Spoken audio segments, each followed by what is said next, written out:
What's up guys, and welcome to TA Calisthenics. Today we're going to go over a few things that I wish I knew before I started calisthenics. So some of the things I mentioned in this video will be things that you probably want to know if you're a beginner. So let's get started with the first thing that I wish I knew, and that is honestly just how fun calisthenics is. I mean, you get to learn how to do all sorts of crazy and challenging moves like handstands, front levers, muscle ups, planche push-ups, and many, many more. I still can't do all of these exercises, but I did only start calisthenics about 5 months ago. And I have learned quite a few things in that time, and to be completely honest, when you finally succeed with these skills, you feel awesome.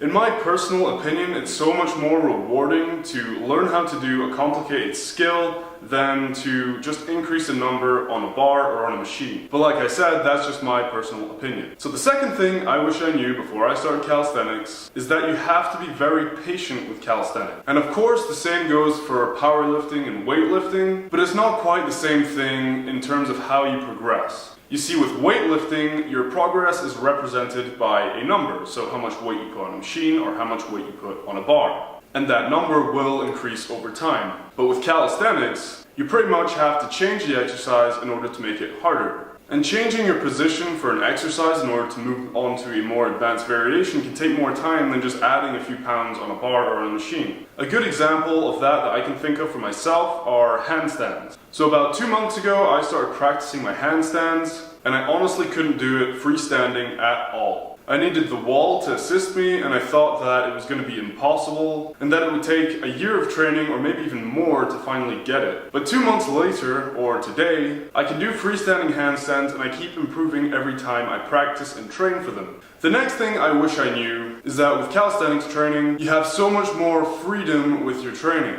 You need minimal to no equipment, it's very low cost, you can train pretty much anytime and anywhere, and what you learn with calisthenics really does allow you to have a lot of fun. It allows you to interact with your environment on a whole other level. For example, you can do pull-ups on a tree branch, human flags on a lamppost, push-ups on the ground. You get the point. Now the next thing is something that you should always consider with your training. So this isn't a mistake that I made when I started training calisthenics, but it's definitely something worth mentioning for beginners. So if you are a beginner, you may see all these insane calisthenics moves, and naturally you're going to want to go for those right away. But what you have to understand is that you need to start with the easier variations before you move through to the more advanced exercises or variations of the basic exercises. This is very important to make sure that you have the correct strength levels to progress, to keep good form, and to avoid injury. So with calisthenics or any other style of training, there's absolutely no need to rush. Just enjoy the process and accept that it takes time. And if it was something that you could do within a few weeks or a few months, it wouldn't really be worth it, would it? There would be no sense of achievement and everyone would be doing it. So keep that in mind, guys. Another very important thing to consider is that calisthenics and weight training aren't that different from one another.